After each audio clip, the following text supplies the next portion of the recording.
Hola, ¿qué tal? Muy buenas. Bueno, mientras que esperamos la plantilla definitiva de los tribunales, de los distintos tribunales de auxilio, tramitación y gestión, estamos ya calentando motores para la próxima convocatoria de oferta de empleo público del 2024, que según las últimas noticias se va a realizar el próximo mes de noviembre, ¿vale? Entonces, vamos a ver las reformas legislativas que se han producido en este tiempo, desde la anterior convocatoria hasta ahora. Se han producido algunas reformas legislativas para tenerlo en cuenta, para estudiar las normas correspondientes, sí, teniendo en cuenta esas modificaciones que no han sido ni mucho menos las que tuvimos en la anterior convocatoria con reformas procesales y demás. Aquí, sobre todo, ha habido alguna reforma en cuanto a la designación de vocales del Consejo General del Poder Judicial, miembros del gobierno, órganos directivos y demás, todo en relación con esa equidad y paridad entre hombres y mujeres, estableciendo un mínimo de 40% y un máximo del 60% de cada uno de los sexos, ¿vale? Os he puesto en un documento aquellas reformas más significativas, aquello que afecta a nuestras oposiciones, ¿eh? No vamos a entrar aquí con reformas legislativas de aquella materia que en principio no nos afecta, ¿vale? Lo primero que ahora ya sí tenemos que tener en cuenta es esa reforma de la Constitución española, del artículo 49 de la Constitución española, que en la anterior convocatoria no entraba porque la reforma se hizo unos días antes perdón, se hizo unos días después de esa convocatoria. Pero ahora ya sí, ya tenemos tres reformas que tenemos que tener en cuenta de la Constitución española en el año 92, que se reformó el artículo 13.2, y en el año 2011 que se reformó ese artículo 135 también de la Constitución española. Con la del 2024 que reforma el artículo 49 ya tenemos las tres reformas de la Constitución española. Tenemos la Ley Orgánica 2/2024 de representación paritaria y presencia equilibrada de mujeres y hombres, que modifica una multitud de leyes. En lo que a nosotros nos afecta, la Ley Orgánica del Tribunal Constitucional, que habla que de los magistrados del Tribunal Constitucional, magistrados y magistradas del Tribunal Constitucional, ¿vale? Serán el número de cada uno de los órganos que tiene que realizar las propuestas de los nombramientos, va a garantizar ese principio de presencia equilibrada entre hombres y mujeres, como os he dicho antes, con un mínimo de 40% de cada uno de los sexos entre magistrados y magistradas de los 12 que componen ese Tribunal Constitucional. Esa misma ley también modifica el estatuto orgánico del Ministerio Fiscal en cuanto a ese Consejo Fiscal. El Consejo Fiscal, que también, como sabemos, se constituye bajo la presidencia de Fiscal General del Estado por el teniente fiscal del Tribunal Supremo, el fiscal jefe inspector o la fiscal jefa inspectora y 9 fiscales pertenecientes a cualquiera de las categorías, ¿vale? En este caso hay que atender también a ese principio de presencia equilibrada con ese mismo tanto por ciento, mínimo de un 40% de los vocales electos entre hombres y mujeres, de cada uno de los sexos. Lo mismo ocurre con los 20 vocales del Consejo General del Poder Judicial, introduciendo una modificación en el artículo 567 de la Ley Orgánica del Poder Judicial, diciendo que en dicha elección cada una de las cámaras, el Congreso y el Senado, como sabemos que eligen cada uno de ellos a 10 vocales, garantizará ese principio de presencia equilibrada entre hombres y mujeres, con un mínimo de 40% de cada uno de los sexos, ¿vale? Se produce una modificación también en el 599 de la Ley Orgánica del Poder Judicial, estableciendo que en todos los nombramientos o propuestas de nombramientos y promociones que impliquen algún margen de discrecionalidad, también se tendrá que respetar ese principio de presencia equilibrada. se añade una competencia, o se modifica una competencia, mejor dicho, de la comisión permanente en cuanto al informe de los nombramientos de los jueces y magistrados, de la competencia del Pleno, que tiene que hacer un informe previo, pues tendrá en cuenta también ese principio de presencia equilibrada de ambos sexos. Por supuesto, también en la ley del gobierno se introduce un nuevo apartado 2 bis en el que establece que el nombramiento de las personas titulares de las vicepresidencias y los ministerios se garantizará también este principio de presencia equilibrada, ¿vale? Recordar siempre este tanto por ciento de mínimo 40% de ambos sexos, y por lo tanto no podrá haber nunca más de un 60% de ninguno de los dos sexos, ¿vale?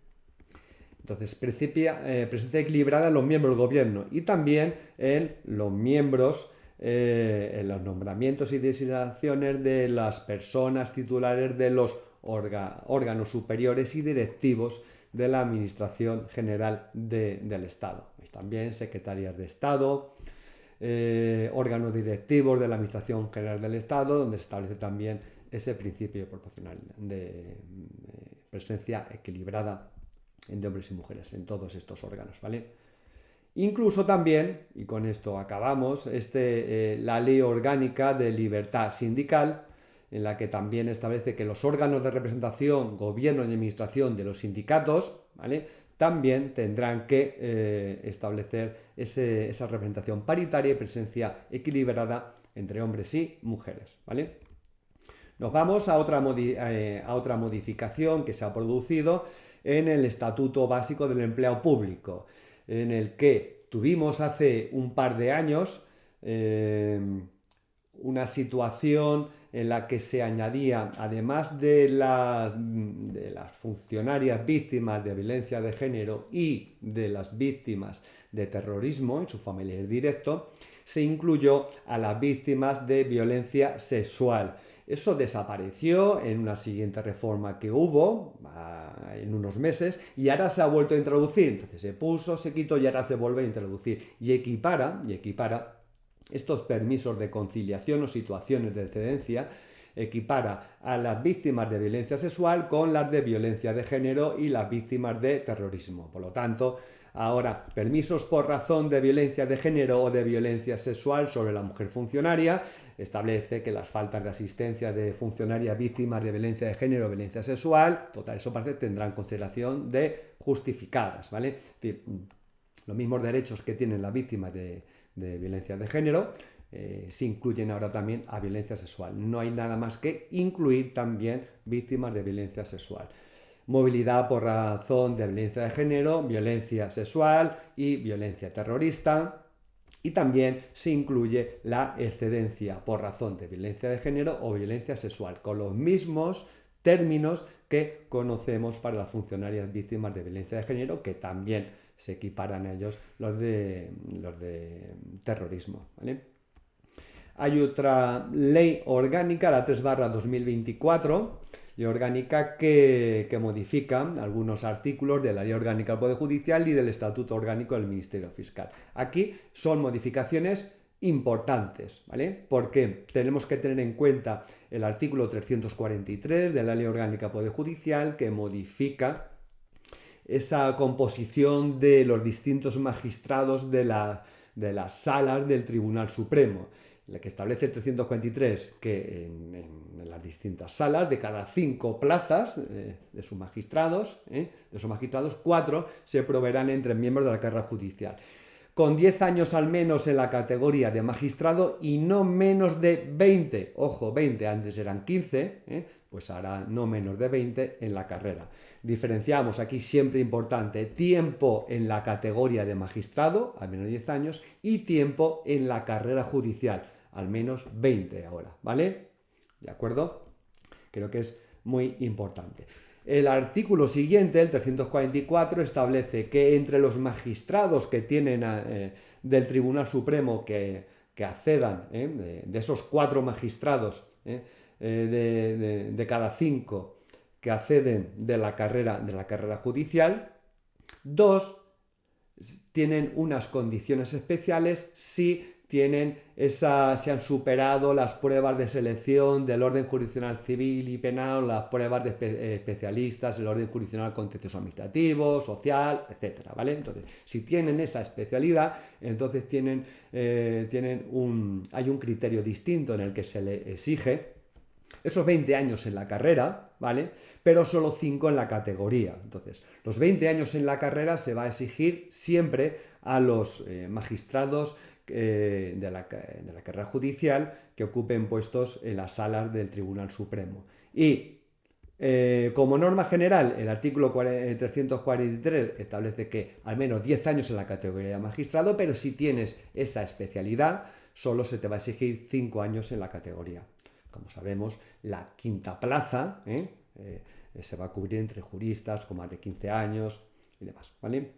Se modifican algunos artículos sobre servicios especiales o excedencia voluntaria y demás de los miembros de la carrera judicial, que no entramos a ellas porque en principio no deberían preguntar sobre ello.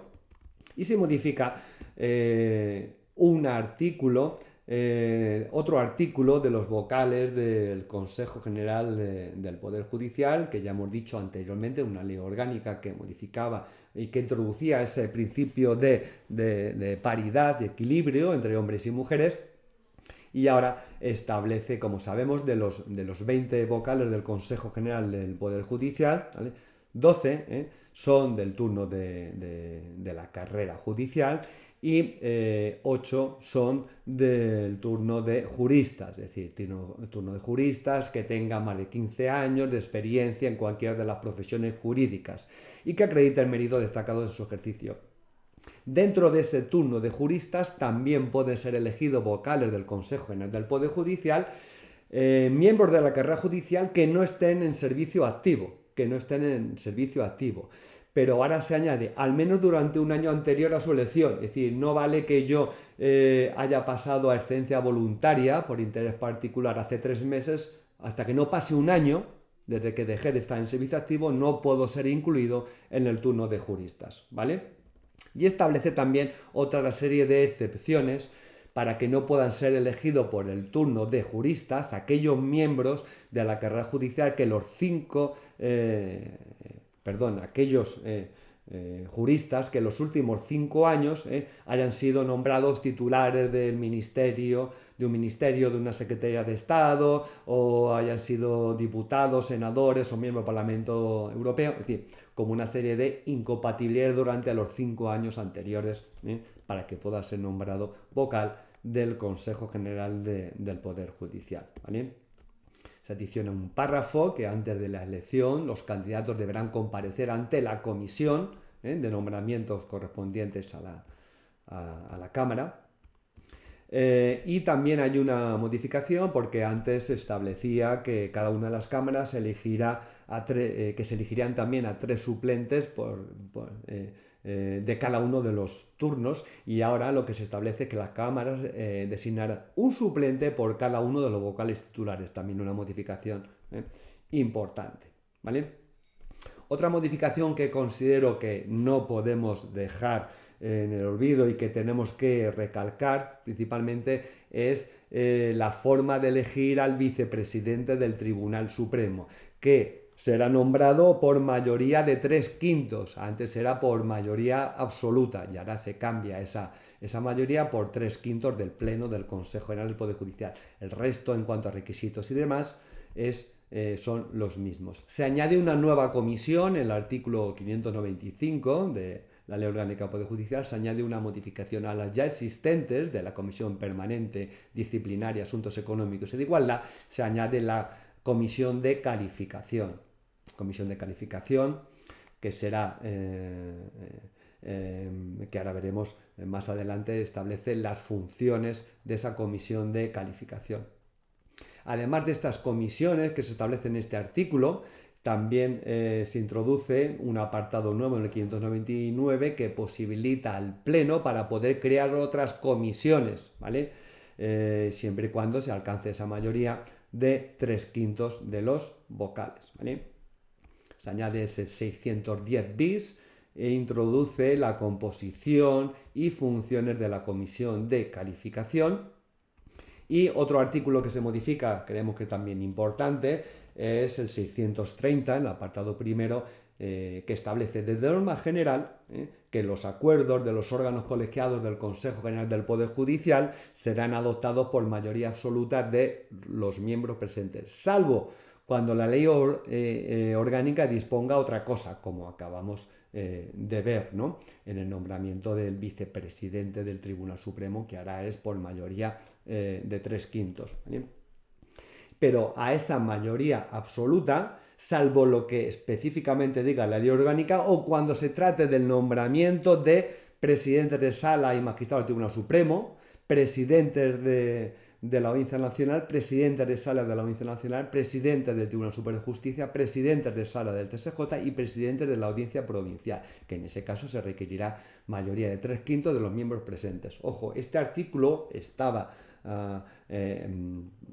así redactado, pero se han incluido en esa necesidad de mayoría de 3/5 de los miembros presentes los presidentes de sala, tanto de la Audiencia Nacional como del Tribunal Superior de Justicia, y para el nombramiento de los presidentes de las audiencias provinciales. ¿De acuerdo? Establece también esa mayoría para el nombramiento del magistrado del Tribunal Supremo y de su sustituto competente para conocer las actividades del Centro Nacional de Inteligencia y demás, ¿vale? Y se modifica también el estatuto orgánico del Ministerio Fiscal, estableciendo especificando o completando el tema del artículo 28, el tema de los miembros del Ministerio Fiscal que deberán de abstenerse. Todos sabemos que no pueden ser recusados, pero deben de abstenerse, y especifica en el caso de que se trate del fiscal general del Estado, cómo tiene que hacerse y ante quién tiene que hacerse esa reclamación si no se ha abstenido, y debería de haberse abstenido. ¿Vale? Más cosas en cuanto al nombramiento del fiscal general del Estado. Sabemos que no podrá ser propuesto para un cargo quien en los 5 años, ahora se añade, establece que los requisitos para ser nombrado fiscal general del Estado son los mismos, pero establece una serie de incompatibilidades y dice que no podrá ser propuesto para el cargo quien en los 5 años anteriores haya sido nombrado titular de un ministerio, secretaría de Estado, etcétera, ¿vale? Y en cuanto a las leyes procesales, la ley de enjuiciamiento civil que deroga, ha tenido una vida muy corta, el artículo 43 bis de la cuestión prejudicial europea, ¿vale? Y la ley de enjuiciamiento criminal, en el artículo, creo recordar, el 681, en cuanto a esas limitaciones de publicidad de las audiencias públicas durante la celebración del juicio, que simplemente había una errata, y se ha establecido, ahí tenéis en azul, la ley orgánica de esa libertad integral de libertad sexual, pero que no, en el fondo no ha cambiado absolutamente nada, ¿vale? Bueno, pues estas son las modificaciones que se han producido de la última convocatoria, a fecha de hoy, 10 de octubre de 2024. Lo que no sabemos es si se va a producir alguna modificación de aquí a dentro de un mes o mes y medio, cuando se produzca esa convocatoria, que si hay alguna modificación os iremos informando también, ¿de acuerdo? Bueno, muchas gracias por vuestra atención. Chao.